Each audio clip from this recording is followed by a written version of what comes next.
Good afternoon. I am doing my part to provide to the community. I think, what did they call giving back?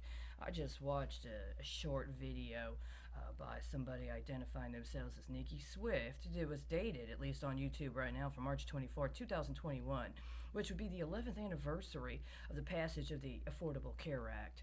And it is called The Shady Side of RuPaul. And I would like to provide some comments. First of all, let me say that I've been a big fan of RuPaul for a long time. It is very important to me to see just how well RuPaul comports themselves as both a woman and as a man. It is something that is a very high standard. Not many people, I believe, have been able to meet as successfully as RuPaul has, and this is something that I think it needs to be acknowledged, and I acknowledge it for myself. But there were a couple of points that were brought up that I think are actually very relevant to things that are going on, and I would appreciate it if RuPaul would respond in whatever manner they see appropriate, but understand that these are actually direct questions that RuPaul might be best suited to answer in a way that might be able to engender a conversation that thus far has not been able to materialize appropriately. One of the first things that was discussed here had to do with an understanding that RuPaul had only, I guess, allowed on her shows people who were born male. And then there was a discussion about transitions.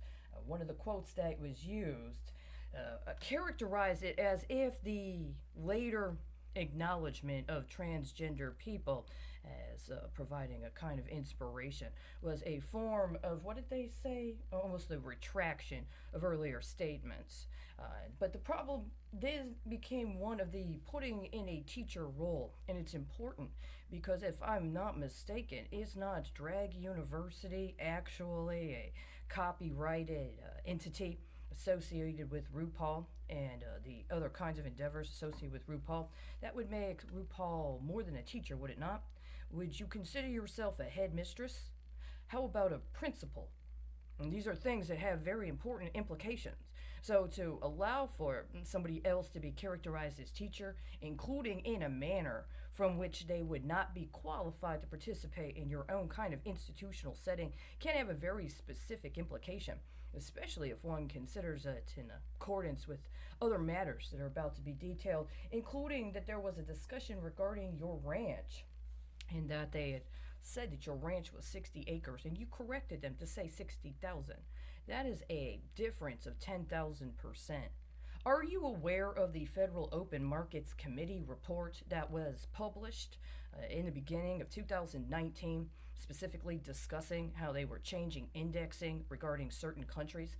And how specifically the country of Venezuela was going to be removed from the index in order to be replaced by Vietnam, but only after there was an indication by the Federal Open Markets Committee that the black market commerce associated with Venezuela had increased by 10,000% in just 1 year.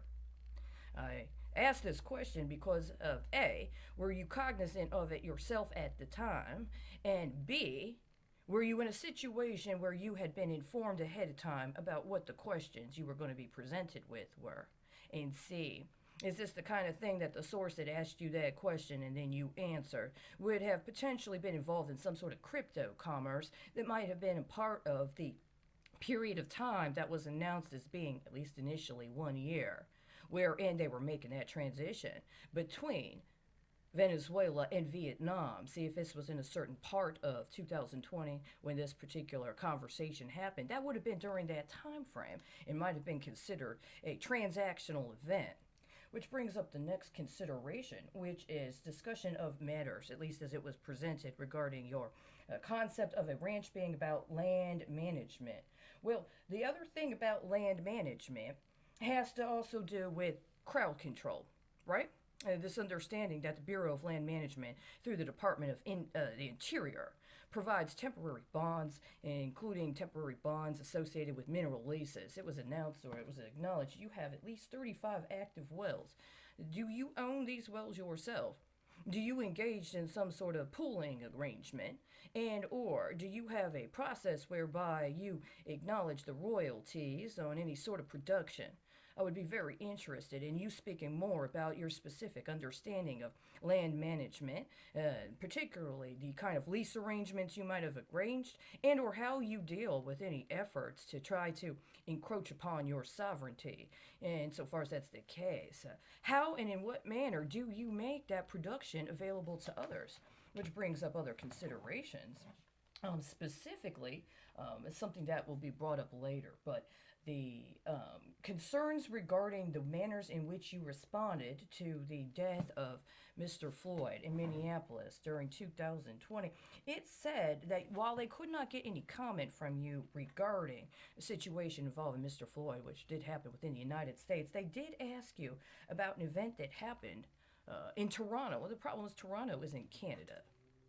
And so that puts it under a very different consideration of jurisdiction, especially if we're talking about the implications of any sort of financial matters that might have complicated it, including the kind of financial matters that lead to the next part, which discusses how you had accounts involving your entity removed during a specific time frame.